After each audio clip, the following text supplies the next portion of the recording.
How can a normal person be talked into committing murder in less than an hour? What would it take to get somebody to completely deny every single instinct of survival and social behavior and cause the death of another person? What I'm about to show you is terrifying. It's the darkest side of psychology, and I'm going to show you what all of the experts completely missed. So before we launch into this scary stuff, let's discuss some extreme influence. I teach probably the most advanced persuasion and influence training in the world, but influence itself is just a tool. So like a surgical scalpel, it can be used to save someone's life, it can be used to take it. So a coach, a leader, a therapist, or maybe a parent could use the same influence skills to change someone's lives that a cult leader uses to ruin them. So when it comes to ethics, the tool is only a tool. Let me introduce you to Dr. Stanley Milgram. In 1961, Dr. Milgram did something that would change the world of psychology forever. And this quote of his about this experiment has stuck in my mind since the day that I read it. And he said, "I observed a mature and initially poised businessman enter the laboratory smiling and confident. Within 20 minutes, he was reduced to a twitching, stuttering wreck who was rapidly approaching a point of nervous collapse. He constantly pulled on his earlobe and twisted his hands. At one point, he pushed his fist into his forehead and he muttered, 'Oh God, let's stop it.' And yet he continued to respond to every word of the experimenter, and he obeyed until the end." That hit me like a ton of bricks when I read it. Anybody that you ask is going to say they could never be talked into such things. But I think you'll be surprised. So what causes a human to go from zero to killer? And if some of us are willing to kill because a stranger in a lab coat tells us to, should we worry? So what if, just like we have visual blind spots, we have behavioral blind spots, like maybe a small hole that allows a person to reach into our mind and start pulling some levers that they probably shouldn't have access to. None of us would really like to believe that we're vulnerable or this vulnerable to the world around us. And I think most of us tend to go through our lives just firmly believing that our minds are somewhat of a fortress, and the only things that really get in there are things that we're allowing to come in. This belief is called the fortress illusion. And not only is it incorrect, it's dangerous to believe. So let's talk about a behavioral loophole really quick. I define a behavioral loophole as an inborn quality of the human brain that has its roots in protecting us from harm. So these automatic responses to specific types of stimuli create a loophole in our behavior where we can instantly shift from processing information and cognitive reasoning to reacting to information and impulse reaction. So since these loopholes are universal in human behavior, they can be pretty reliably exploited, allowing an operator to basically predict an outcome and use that loophole to obtain some kind of desired impulse response, such as focus, excitement, or a strong desire to feel a connection with the other person. So why and how can a person hijack a human's brain, their normal, rational decision-making centers? So let's go back to the Milgram experiment just for a minute. Imagine it's 1962. You respond to an ad in the newspaper that says, "We're going to pay you $4 for an hour of your time." The ad says a study on memories being conducted at Yale, and they're going to need all types of people. So they're even going to pay for your gas to come to the campus. They'll probably give you a free sandwich. All you've got to do is mail a detachable coupon to Dr. Milgram. So when you arrive, this doctor greets you, and one other participant is in the lobby there and explains the study. So he says, "We'll be conducting a study on memory and learning, and one of you will be the teacher and one's going to be the learner." So the teacher is going to read off a pair of words to the person in the next room. If the learner responds incorrectly, you're going to administer some electric shocks. So you draw the straw and it says teacher on it.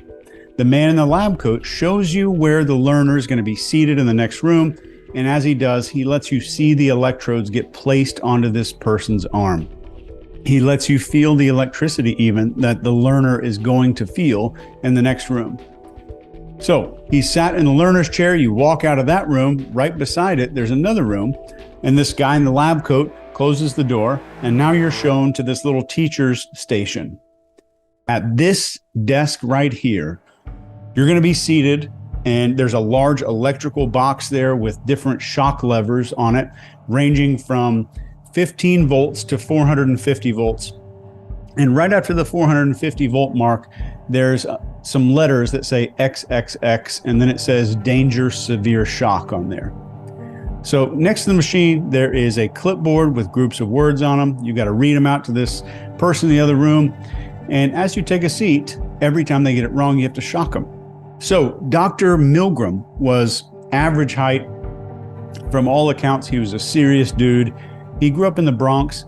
Many of Dr. Milgram's extended family still bear Nazi concentration camp tattoos. So this left a huge mark on his personality. So at his own bar mitzvah, his speech was solely about the suffering of the European Jews and the stuff that they had to endure during World War II. And Milgram showed a special interest in this guy, Adolf Eichmann. He was an organizer of the Holocaust. The actions of Eichmann inspired the development of the obedience experiment. And Milgram simply wanted to know if it was true that, as Eichmann said while he was standing trial in Israel, that he was just following orders. So inside the Milgram experiment, the learner is in one room, the teacher, which is you, are in the other room, shocking this person because the person in the lab coat's telling you next to. With every incorrect answer, as the voltage increased, the teacher was told the microphone was just one-way communication tool to the other room, but he could hear the protests. He could hear screaming and pleas for help from the other side of the wall, and the sounds of the learner in pain. They were coming from a record player, actually, in real life, with pre-recorded screams and all that kind of stuff. He even says he has a heart condition. He wants to stop the experiment. All kinds of stuff is going on, and this guy in the lab coat is continually telling them to increase the voltage with every wrong answer. So you can imagine participating in something like this could be pretty damn stressful. That's why we don't have experiments like this anymore. But they continued shocking the other person. So initially, these scientists got together. They predicted that 99% of people would outright refuse. They argued the only people who would go all the way through with this were psychopaths or sadists. And they predicted only 0.1% of people would go all the way. But in fact, 65% of people went all the way to maximum voltage. 250 volts can kill you. How many people do you think went all the way up to 250 volts? Surprisingly and sadly, it was 100%. So, of course, if somebody interviewed you and asked, would you go all the way up to 450 volts? You'd bet anything that you own you would never do anything like that. And you'd be able to resist the experimenter. I would walk out of the room. The experiment has been replicated dozens, if not hundreds of times with about the same results. Most people go all the way. Everybody obeys to some extent all the time. So why then do people obey? The experimenter didn't issue orders. He didn't shout. He didn't scream. He didn't make demands. He didn't have some secret persuasion technique. There was no hypnosis being used. They just listened. So let's look at a few more experiments here. I want you to investigate these with me. Another experiment that, in my opinion, is even scarier. A person volunteered to take a survey. They show up in a room. There's several other people who are already sitting down taking the same survey.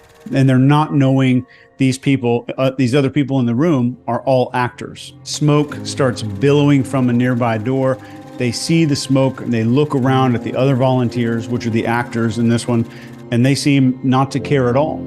So the actors have been told simply do nothing. So now smoke is starting to fill the room. Smoke detectors are going off and beeping like crazy. It's starting to look even more like there's a genuine emergency here. So the actors see the smoke, then they casually go back to filling out the survey. In this experiment, 100% of people sat in the room long enough to die of asphyxiation. And if the fire had been real, 100% would have died. So could this happen in real life though? It actually did. In May of 1979, a cab driver reports a fire coming from a Woolworths department store in Manchester. They found some bodies, but they found most of the bodies in the restaurant. And it turns out people hadn't left because they wanted to pay their bill. They're operating on this social script that's just written in their mind. Nobody wanted to deviate from the group, and nobody wanted to be the first to really stand out from the rest of the crowd. So let's perform one more investigation into an experiment that shows how powerful this is. I want to introduce you to this guy here. His name is Dr. Solomon Asch. So the experimenter shows them with two pieces of paper, holds them up, puts them on the table there, and one of them had a line drawn down the middle on it. Other sheet had 3 lines on it, just A, B, and C, and the students were simply just asked to determine which of the 3 lines was equal in length to the line on the other page, which only had 1 line on it. So 9 out of 10 of the students at the table were actors in the experiment, and only 1 person in the room was the actual participant. The actor students, obviously, would deliberately choose the incorrect line on the right. And Dr. Asch was just curious if the student would conform to the answers given by all the other people. So guess what? They sure did. They denied the evidence right there in front of their own eyes and went along with the group behavior. So Asch, Dr. Asch, concluded that students mostly conformed for 2 basic reasons. They either wanted to fit in with the group, or they trusted the opinion of the group more than their own. So changing your behavior to fit in is called normative influence, and trusting a majority opinion over your own is called informational influence. No matter where you look, for the rest of your life, you're going to start seeing this behavior. Social media has made it even more powerful, just increasing the size of a group that can influence a person. And then they're only going to expose you to the news and the opinions that they want you to see, exactly what they want you to see. So your behavior is conforming in ways that we're not even fully aware of. So people are going to tell you these experiments are about obedience to authority. I mean, Dr. Milgram wrote a book called Obedience to Authority. So authority essentially has 5 components. When we're talking about obedience to authority, according to me in my training, there are 5 components to authority that I teach. Those are confidence, discipline, leadership, gratitude, and enjoyment, or a sense of enjoyment. So these are very precise, and we're going to dig into these in a video next week. So if you're subscribed, you'll get a notification when that one comes out. But there's something missing. It's not just authority. This video is about what the hell these experiments missed. So let me show you right now. So I want you to imagine you're a volunteer in the Milgram Experiment that we just talked about. You see the ad in the paper. You drive to a building that you've never been to before. You walk upstairs you've never walked on, into a hallway you've never been to meet people that you've never met before. You see a machine on the desk you've never seen before that's supposed to shock a human being, which you've never done before. There's a brand new room you've never been in. There's new smells. There's new sounds. There's a new test. There's a brand new experience. New words that are unusual from the experimenter. This is what they missed. And it's called novelty. And I want to show you how powerful this is. And my goal here is to persuade you to completely change whatever you thought was going on with these experiments. So when something unexpected happens or something new is occurring, our brains ramp up our level of focus, which makes us more suggestible. Focus kept our ancestors alive. Therefore, they passed down this instantaneous focus switch to us to do the same. And when something is unexpected or new, we become focused on it instantaneously. This is not one of the things that we can just turn off. It's built into our brainstem. So from award-winning speeches to TV shows we can't stop watching, the injection of novelty is the fastest entry point into the human mind. And I'd like you just to imagine the Milgram experiment again, without any of the novelty. The guy in the lab coat is the volunteer's roommate, and the experiment is taking place in a familiar place, like maybe the volunteer's apartment. So it's in his own house. The person in the lab coat's the roommate. Boom, authority goes to zero. Even if you replace the person in the lab coat with the professor, authority goes to zero. The novelty is not high enough to produce a tremendous amount of focus. So in order to leverage any authority, focus has to be present first. And the fastest pathway to focus is novelty. Something new is happening. So no matter how confident you are, no matter how much authority you have, if focus isn't there, you're getting nothing in return. We've inherited a lot from our ancestors. It's all built in there to help us survive, but sometimes these inherited traits make loopholes in us that can be hacked by somebody with training or skill. And in other situations, it can be leveraged to help a person, to maybe stop somebody from a negative behavior or change somebody's life entirely. The ethics live in you, not the technique. This is only part one of the series. And in the next video, we're going to investigate the 5 characteristics of true authority and how to get them. And I'm going to show you exactly how to seriously level up your life when it comes to influence and persuasion. Use these wisely. We rise by lifting others. This is something you can do. You have more training in this now than 99% of the world. Thank you for spending time with me today. I can't wait to see you again in the next one. Love you.